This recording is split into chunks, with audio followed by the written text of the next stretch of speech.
if the Miami Hurricanes are going to turn the corner and stop doing the same thing over and over and over again, expecting a different result, these are the changes, the tweaks, the adaptations that must be made.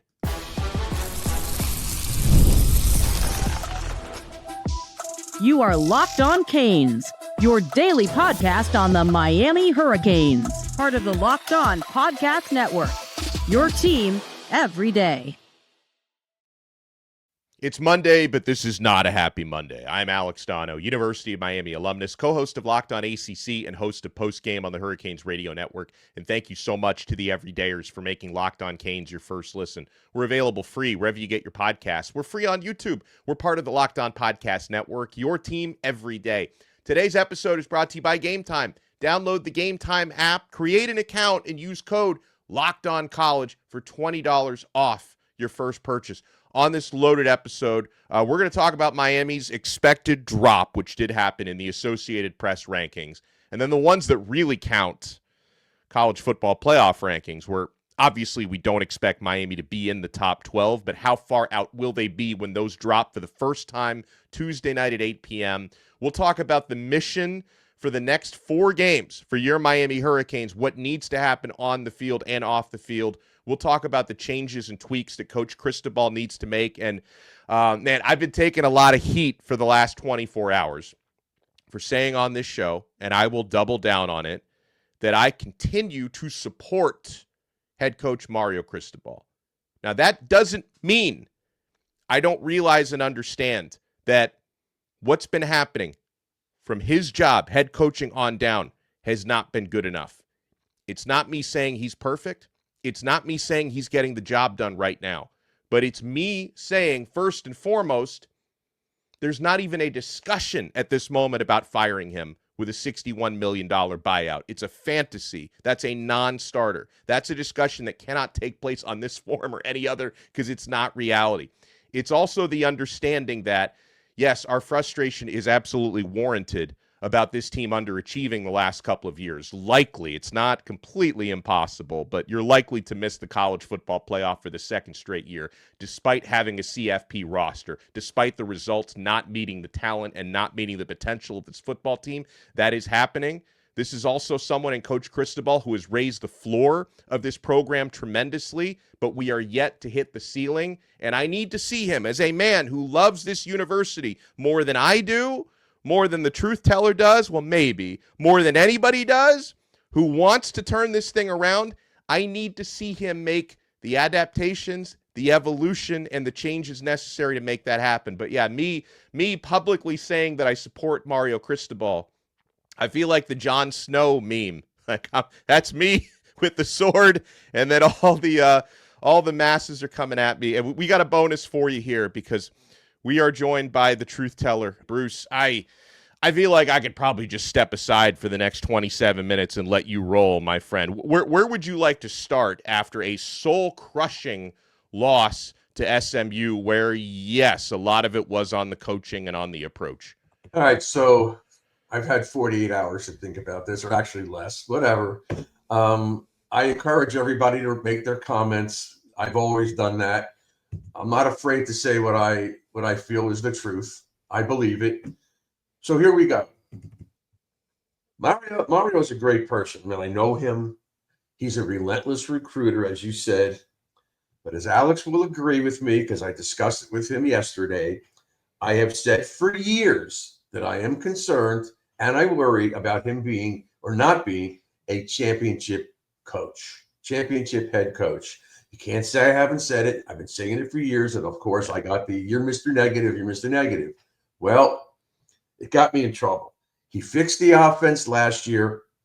He fixed the defense this year to a certain extent. Now he needs to look in the mirror and fix himself. That's my psychological advice. He needs to look within himself and figure out what needs to change, or else nothing's going to change. The next 4 games, I hope we win. I think it's imperative that we win 10 for recruiting. I'm not worried about the playoffs. We're not going to the ACC title game. We'll get into a bowl game, but you know what? He needs to embrace it and win. Yeah. Next, they have now played 2/3 of the season And in my opinion, they played one solid game, South Florida, even though early it was close. Forget the BCC game. That doesn't even count. But here's my words of wisdom. This team is consistently inconsistent, and that's scary. I said it a long time ago. Notre Dame, Florida, right? Florida State, Louisville, Stanford, 7 points in the first half the other day. So that's a big problem. That's a coaching problem. There's talent on this team. There's enough talent for us to have beaten everybody and beaten them badly. Yeah. Dawson, as far as I'm concerned, must go after this season. He's got to go. I don't think there's any sense of trust from him or the fans. I know the fans, for the most part, they're sick and tired of these play calls. Mario needs to go out and find an innovative, smart, experienced, and imaginative offensive coordinator. And yes, it's not our money, Alex. I don't give a damn how much they pay this person. That person needs to be in charge, have the autonomy to do whatever the hell they want, but they need to be creative. This offense is stagnant. This offense is not doing any good. You know, they keep running the ball, yet I don't see these major holes by this so-called massive pro offensive line. They haven't done a damn thing in weeks. So that's got to stop. There are way too many lulls in these games. Maybe he can designate somebody to help him with his game time decisions, timeouts, things like that. Because if he's making his mind up on his own, and another thing, I don't want to. Well, let me say something on that real quick. Supposedly he's doing that. I think, and I talked about this a little bit on my Sunday episode. I think there's a much bigger reliance on the analytics. It's like, Bruce, I'm sure you've played blackjack before. You have like the book that tells you like when you're supposed to hit, when you're supposed to stand. But sometimes you override that with instinct. Sometimes you override that based on the cards that have already been played, that have already shown up on the table in the exact situation you're in. So I think at this point, prior to him embracing the analytics, I think he was going too much based on instinct. Now I think he's going all the way based on analytics, and unfortunately, the intuition and the instincts are not there situationally. It's my assessment. I don't know about that, but I want my offensive coordinator in the booth where he can see the entire field and he can see what's going on. I don't know. Dawson's not that big. He's not 6'6". I don't know what he sees out there when he's calling these plays, but I want somebody upstairs who's smart and who understands this. That's what I'm saying. Now, he needs to go into the portal this offseason and find himself a quarterback with 2 years of eligibility, not one. This is ridiculous. I don't like it. And now who they have coming in next year, none of these guys are ready to play. They're just not. So they've got to go out there and find somebody who is dynamic, who could run and throw, and make things happen when something breaks down. I mean, look, I'm not faulting Beck for a lot of these things. You can see how frustrated he is. I'm sure he's sick and tired of some of these calls. They're ridiculous. You know? Yeah, he threw an interception. Who's he throwing it to? Tony? What is Tony. he, 3'6"? Yeah, you can't be throwing like that. You can't do that. Yeah, Josh Moore should have been in that game, or somebody that could take that slant and body, keep your body between the ball and the defender behind you. He can't do that. Yeah. But the play calling killed him. They were 2nd and 6, and he runs it with Moore again for no gain. Now it's 3rd and 6. What are you doing? All right, now Mario must create more discipline as far as dumb plays, false starts, jumping off sides, etc. They are way too undisciplined to go to the playoffs. They just are. Now, I know they practice hard, which is what I agree with that, but you got to practice smart. Now, I said this last week, and I saw a couple of posts on a different site saying the same damn thing. They got to practice smart. You can't go out there and practice to be tough, but not smart. You got to be smart. And I don't see him out coaching any of these coaches that I've seen so far this year. I just don't see it. I'm sorry. So I don't know what's going on with these offensive linemen with the false starts, with the defensive guys, especially, we see, what's his name, number 11, get in there and he just gets offside 2 or 3 times a game lately. It happens. Blake, He's can't knocking do this stuff. people over every game two times. Now, this is a side note Yeah. because it's so damn frustrating. I want to start cursing right now on the show. Please It'll probably never happen, but Radakovich needs to get into the ACC refs and throw out a big stink because what's going on is absolute total bull. SH_T. It is. Let me pause you right there because I want to pick up on that note on the other side, and I want to make this abundantly clear. Neither Bruce nor I are blaming officiating for Miami's issues. It is a part of the problem, but the bottom line is when you make the margins that thin that a couple of calls can be the difference in winning or losing, we shouldn't be in these situations in the first place. It is obvious. It is blatantly obvious. It is blatantly, and I want to pick up on the officiating in a second. You want to keep it locked right here. Also, want to talk about these offensive line penalties. You want to keep it locked right here. We got the Truth Teller with us on a bonus Truth Teller Monday on this brand new episode of Locked On Canes. We're not done yet. Folks, Game Time is the only ticket app that I use. Despite recent events on the field, I still love college football. The tailgates, the rivalries, the energy in the stands, there's nothing like it. But let's be real. Actually getting tickets can feel like more of a battle than the game itself, with endless queues, hidden fees, prices jumping at checkout.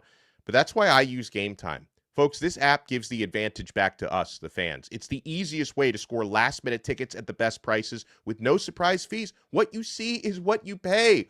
You can get a panoramic view in the app from your seat before you buy, which is incredible. Again, there are no surprise fees. The price you see is the price you pay, which is awesome. And they have the best deals, especially last minute. So take the guesswork out of buying college football tickets with Game Time. Download the Game Time app, create your account, and use code Locked On College for $20 off your first purchase. Terms apply. Again, that's promo code Locked On College. All one word, Locked On College, and they'll give you $20 off. Swipe, tap, ticket, go! Download the Game Time app today.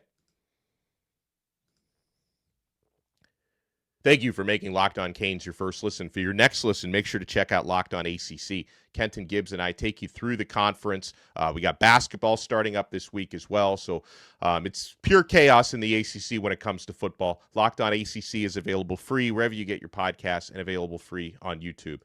All right, so a couple things, Bruce, and what you talk about with how, Radakovich, Miami's AD, they need to keep drilling these ACC officials when it comes to all the uncalled holdings on Ruben Bain. And another thing, and again, unfortunately, part of this is also on Miami needing to adapt to this, but there's been a big issue since the Florida game. This is really when it started, of opposing defensive lines simulating our snap counts and, inducing a lot of these false start penalties.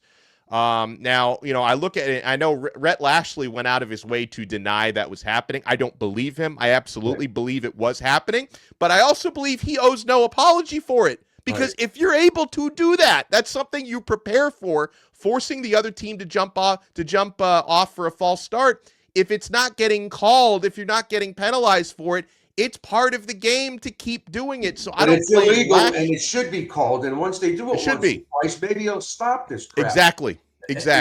And so that's my point. Radakovich needs to just go ballistic on the ACC, not the refs themselves. The ACC, what are you doing?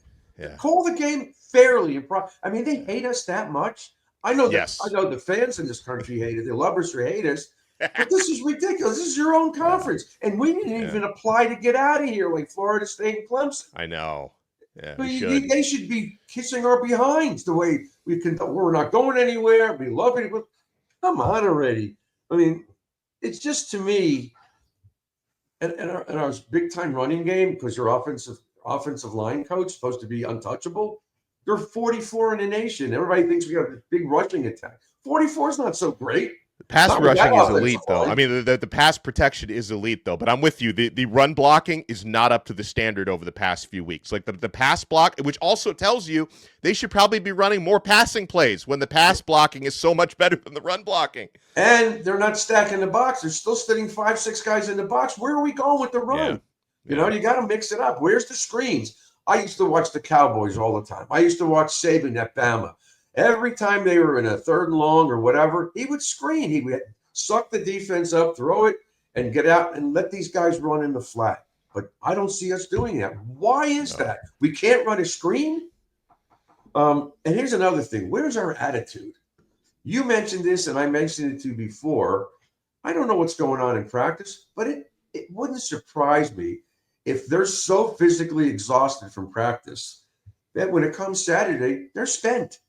Yeah. Because I don't see anybody screaming. I don't see, where's the leadership? Where's the Ed Reeds? And where are the laid out Blades? Where is this? Who are the leaders on this team?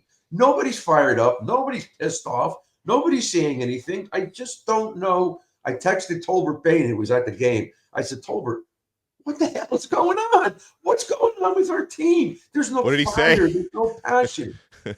He went like this. He doesn't know. He doesn't know. But obviously, I wish I knew.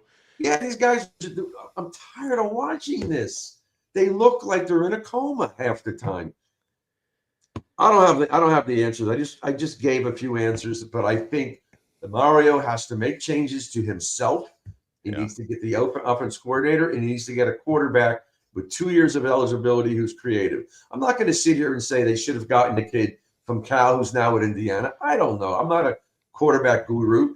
Carson Beck was a preseason Heisman last year. Yeah. I don't think he's doing poorly, but I don't think these play calls are helping him at all. I just don't. Well, and on that note, it's becoming increasingly more obvious, especially this year, because obviously last year our problems were the results were the same, but it was different symptoms that caused those results in terms of the defense letting us down constantly. Yeah. This year, when it comes to our approach offensively, the way we play this time of possession, shorten the game thing, it's like we're calling plays not to lose instead of calling plays to win. Like we take a 7-0 lead in the first quarter, and then we start calling the game as if it's late fourth quarter. We're trying to bleed the clock out for the entire game, which is maddening. Because as I said to you on the phone earlier, when you play to shorten the game, when you're the far more talented team against inferior opposition, I get approaching the game plan against Notre Dame that way, right? Shorten the game, impose your will. But when that's the way you approach against, especially SMU, because Miami's a lot more talented than SMU. Louisville's talented. Miami's still more talented than Louisville. But when you play this way to shorten the game, you're just closing the scoring gap and giving the lesser team the opportunity. I think they should go no huddle. Again, I don't care what anybody says. That's what I think. We have more talent. The other team can't substitute and get ready for the big pass rush or whatever. Just go no huddle and just fling it all over the field and run the ball and screens and just keep them on their heels, not on their toes, on their heels and constantly being challenged every damn play. Get back to the line of scrimmage, call and go. I don't like this. A lot of times the clock is down to 2, 3, 1. Why? Yeah, we're never getting the plays in time. And it happens at least once a game. We have to call a timeout to avoid a delay of game. Yep. There's a lot of things that are wrong. And I agree. I'm not bashing Mario. I love him as a person too. He's friends with all of my friends. They all played on his team back in the 80s. But he's got to look in the mirror and correct some of these things. I know we both know how badly he wants to win. Yeah, he wants it in the worst way. He loves Miami in ways people cannot possibly imagine. And he wants so badly to turn this thing around. And obviously, there are steps in the positive direction. When it comes to the quality of this roster, he has raised our floor, where our floor is no longer, 5 or 6 wins. The floor is 8 or 9 wins at this point. But I need to see them break through that ceiling. That's where I'm at. It's kind of looking back, Monday morning quarterbacking. But if JoJo didn't drop that ball, I think we might have blown them out. It might have been 14-0 instead of 7-7. Two former Canes that I talked to said the exact same thing without me even bringing it up. Don Bailey Jr. said that to me. Our friend Calvin Harris said that to me, that was the turning point in that football game. To me, it was. I think we were ready to blow them out, and it didn't happen. I'm not saying he should have caught it, yes. Was it not that easy? Yes, it was high, but he should have caught it. If he catches that ball or he catches it and then drops it and they don't have an interception, we could do something on the next play. But he was wide open. Yeah. And I think CJ would have caught that ball. Yeah. But he was out. Yeah. So, listen, Here's my spin on the rest of the 4 games. Do I think we're going to win all 4 of them? No. You see what NC State did to Georgia Tech? Georgia They Tech, and we obliterated see, them. yeah, we see them in a couple weeks, and their quarterback CJ Bailey is from down here. Yep. Yeah, everybody wanted him, but we never really got on him early. So No. who did we play this week?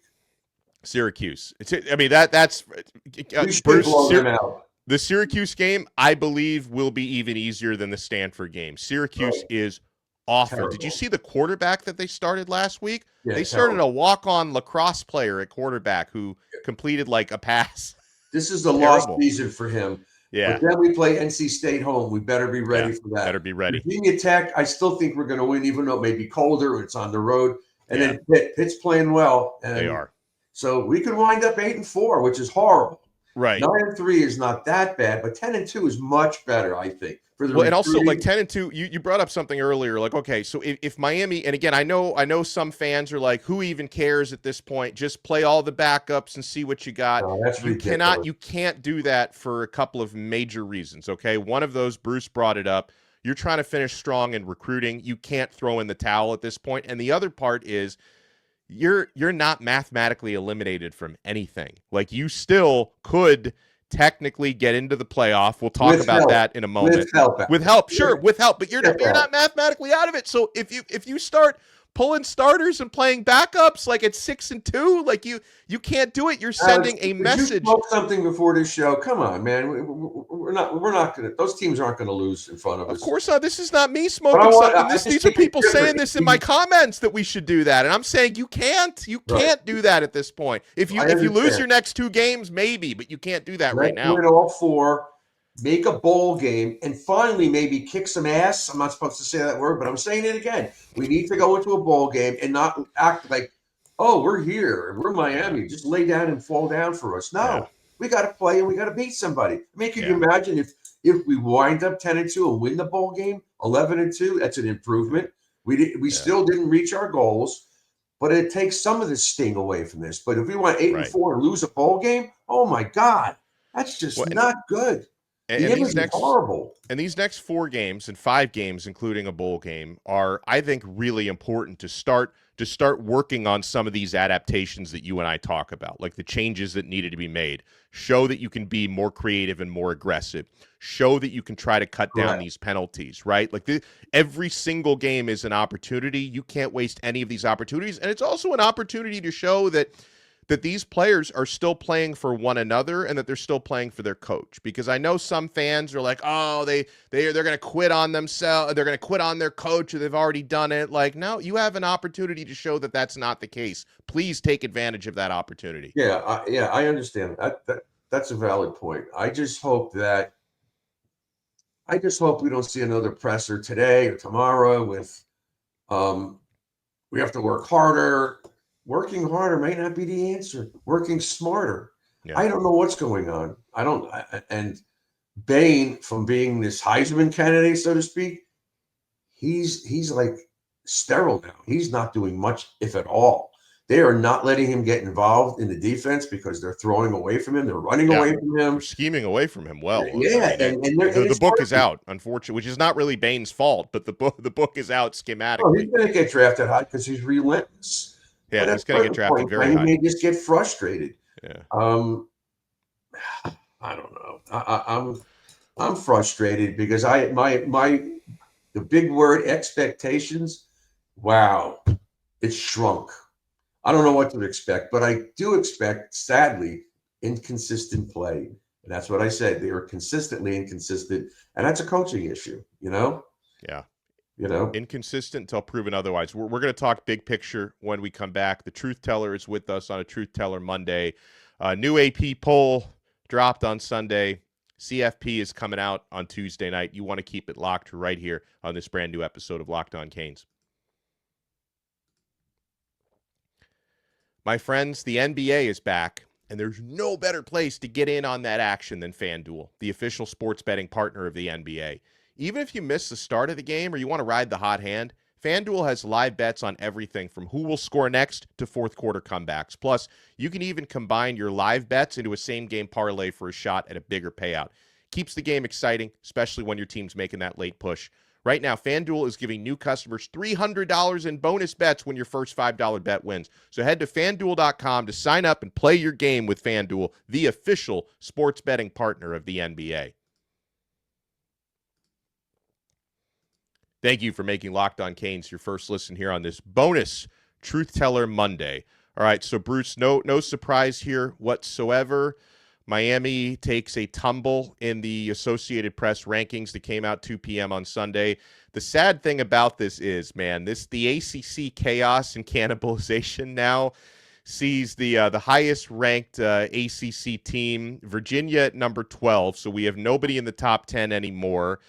Georgia Tech, who was number 8, they lost to NC State. As you mentioned, they fall to 16, I should say. They fall 8 spots to 16, and Miami falls 8 spots to number 18 after this loss. And so, I obviously can't complain whatsoever, Bruce. I figured Miami would fall anywhere between 18 to 20.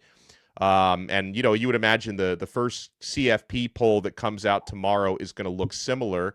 And prepare yourselves, Canes fans. And this is obviously there is no guarantee whatsoever that Miami wins out and finishes 10-2.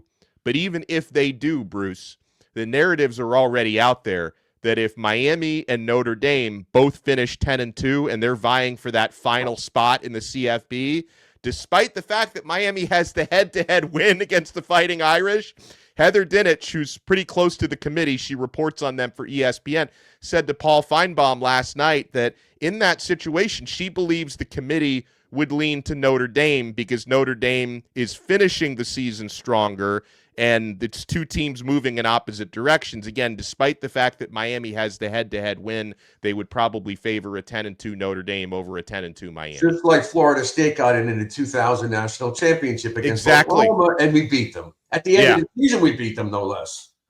Yeah, that's right. So, mentally prepare yourselves for that. Now, but she did mention that the head-to-head is something the committee will definitely think about, but it's her opinion they would probably lean to Notre Dame. But again, that to me is more emphasis, Bruce, for Miami not only to try to finish this season strong, but to really, really try and dominate. And I know that's easy for me to say that. They've got to go out there and do it, but I think style points potentially could help you the rest of the way if you finish the season really strong. Yeah, I don't know who amongst these 25 play each other that could knock each other off. I don't know that. So maybe Notre Dame could lose another game. We have to win all 4 games and get to 10 wins. To me, that's a big deal. And if we don't get in here, that's okay. I'm not going to cry about it. If we don't belong in the top 12, I get it.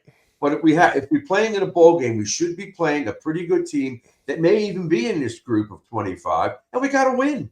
That's all. I don't care where it's at, what the weather's like. We have to win because right now we're on a downslide. People are looking at this team; they're laughing. My Gator friends and Seminole friends, not that I like them, but what happened?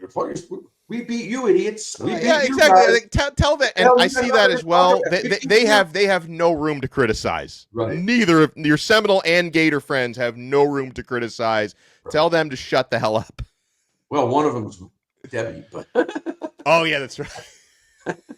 Your wife. Well, anyway. So look, right now we should not be thinking about the postseason. Right. I agree. We need to be thinking about Syracuse. I don't care what their record is. It's a game. And we got to win. And we have to play differently. And we have to play with passion and fire. They used to say swagger. Jimmy talked to them all off season about swag and swagger. Where is it? I listen, I'm not kidding you. And I know you're not kidding me and our viewers. I worry about them practicing so hard. They leave it on the football field. Now, we used to play like that when we were at Green Tree. Back in the day, which was everybody I talk about, it's true. They used to beat the hell out of each other. But for some reason or other, when they got to the Saturday, times are different. There used to be maybe 8 or 10 teams that were really great. Now there's like 50 or 60 that could beat anybody on any given day. Fair. Because the talent pool is all dispersed now. I get that. But it seems like we're flat right from the get-go. And it's not right. There's got to be a way. Maybe he needs to be a little more emotional instead of being so stoic all the time. It's not his nature. Saban wasn't like that either.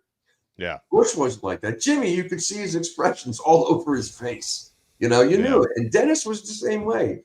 But things have to change. And I'd like to see it happen Saturday. What time is the game Saturday? I believe it's 3:30. Yeah, it is 3:30. All right. Yeah. I'll be around to watch it. By the way, real quick, there's a couple of internet narratives that I haven't really reacted to much over the last couple of days, but I guess enough people are talking about these. So one of them, so people are circulating this.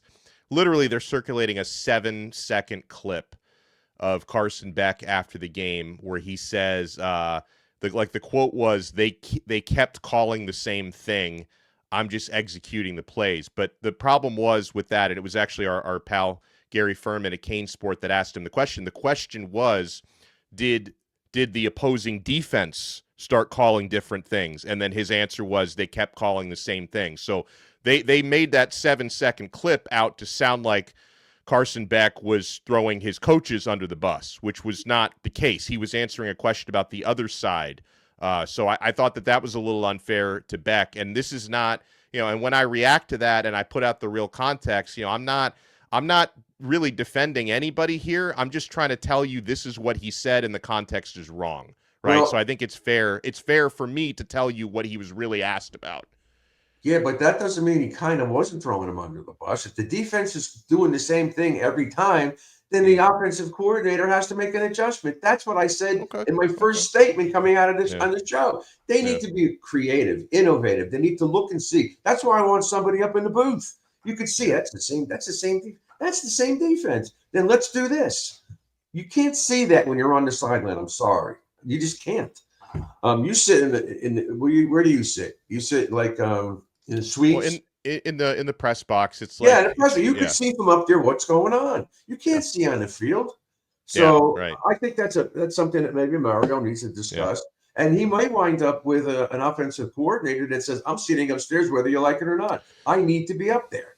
Well, he needs to have a long chat with his mentor Nick Saban, because Nick Saban has said it the last couple of weeks how Saban was forced to evolve his offensive approach. And you remember when Saban, probably the most successful OCs that he had at Alabama, obviously these guys are not going to be OCs at this point, but you need to find people like this. Right. When Lane Kiffin was his OC, Steve Sarkisian, he had both of those at OC. Yeah. They were super successful there. They had creativity, innovation, full autonomy over the offense. I think they both sat up in the booth with the bird's eye view, like you said. So that's the approach now that Mario needs to have. And you know who else was like that? Don Shula. Run, bend but don't break. You know what? When he gets Dan Marino, do you sit him handing the ball off 40 times a game? Of course not. Yeah. He had to adapt, and he did. Now, they didn't have much of the defense when Danny was there, but you know what? The offense was practically unstoppable. So you got to make adjustments. You got to look in the mirror, and I hope he does that. I do. Whether he does, I don't know, but I expected more this season, and the way it's turning out now. Same. Should we lose to NC State and Pitt? Total embarrassment. Total embarrassment. All right, I'm done. I guess we'll be back tomorrow. I'm done too. With what? I don't know. Yeah, we'll have a you know what? I may call Jacory and see if he's got an opinion. Sure. And also, if you want to call a player, great. We're also 3:00 today on Monday. The coaches are speaking. Mario, Dawson, Corey Heatherman. So we'll have all of that to break down tomorrow as well. So it's going to be a good Truth Teller Tuesday. Huge thank you to the Truth Teller, Bruce Warner. By the way, Bruce, I'm getting some glasses because I'm tired of I'm overpaying for these contact lenses. I'm going to still keep wearing contacts, but I've got glasses getting shipped to me. Do you think I'd look good with glasses on? I'm going to start wearing glasses more. I don't think you look good with or without the damn. That's all I needed for my self-confidence today. Thank you so much to the everyday. What does your wife say? That's what's more important. What she says goes. She doesn't want to look at me, period. So she doesn't care if I'm wearing glasses or not. We'll talk to everyone tomorrow on another episode of Locked On Canes. We are part of the awesome Locked On Podcast Network. Your team every day.